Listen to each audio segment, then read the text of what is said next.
For a long time, the biggest problem with the Pokémon series has been its unwillingness to try new things, its refusal to step out of its comfort zone and expand past horizons it hasn't sailed to before. It is exactly because of that staleness that Pokémon Mystery Dungeon Rescue Team DX, in spite of being a remake of games that are over a decade old, feels like a much-needed breath of fresh air. But here's the catch.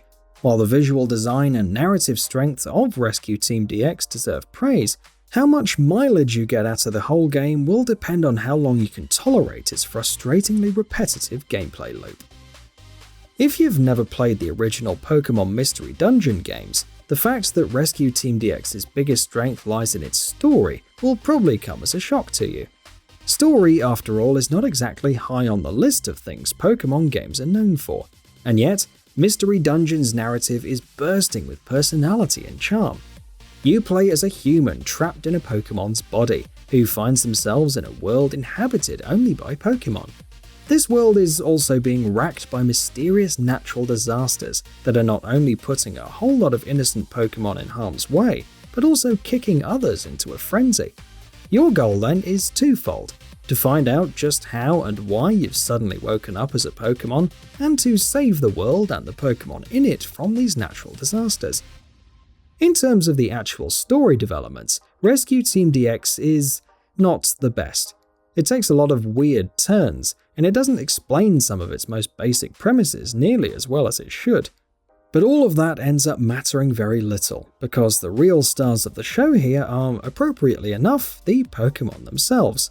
Throughout the game's story, you'll meet all manner of Pokémon, representing multiple generations of the franchise, and each of them adds immensely to the game's narrative.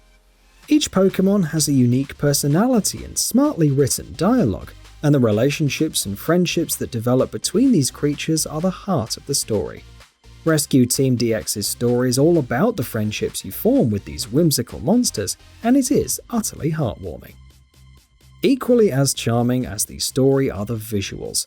While Red Rescue Team on the GBA and Blue Rescue Team on the DS sported a sprite-based pixel art style similar to the third generation of mainline Pokémon titles, the Switch remake has completely reworked the visual design, instead going for a hand-drawn oil painting aesthetic that looks strikingly Ghibli-esque. Every bit of the game is beautiful to behold, and contributes to the game's overall charm heavily, nearly as much as the characters inhabiting the story themselves. Sadly, almost no other aspect of Rescue Team DX is as solid as the story and the visuals. Combat is the meat of the game, and though it's a notable refinement over the original games, it's not nearly enough to stave off the repetitiveness that characterizes the bulk of the game. In true Pokémon fashion, combat encounters are turn-based, but applied here to grid-based arenas.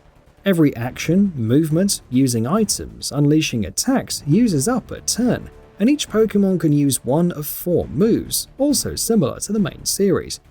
Other core mechanics like type matchups and status effects have also been retained.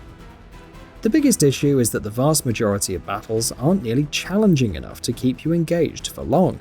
Since each dungeon you enter is themed around something specific, you'll have a pretty good idea before heading in of what Pokémon types you'll be coming up against, which means a party composed of Pokémons with type advantages that will make every battle a repetitive exercise in Press A for victory. The boss fights are slightly more challenging, and as such, relatively more engaging, but even these can often be quite frustrating since enemies don't show health bars. That isn't much of an issue with regular enemies though, but you never know just how far away you are from landing a killing blow on a boss, which means that you don't know how wasteful or not it will be to use a healing item during a boss fight. It's a baffling omission. You'd think that having a health bar is something a Pokémon game of all things would think of before all else. It was a strange design choice in the original games, and it's stranger still in the remake, because the developers have essentially ignored 15 years of feedback here. Dungeon design also suffers from major issues. Given that it's a roguelike, Rescue Team DX's dungeons are randomly generated, but even so, they all feel too similar.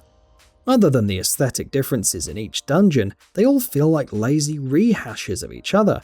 They're all just essentially a series of boxes connected by corridors. There's just nothing interesting about them, and the fact that some of the later dungeons tend to be quite long makes them that much harder to get through. There's also no permadeath, by the way, in spite of the fact that this is a roguelike, which adds to the game's general lack of challenge even further.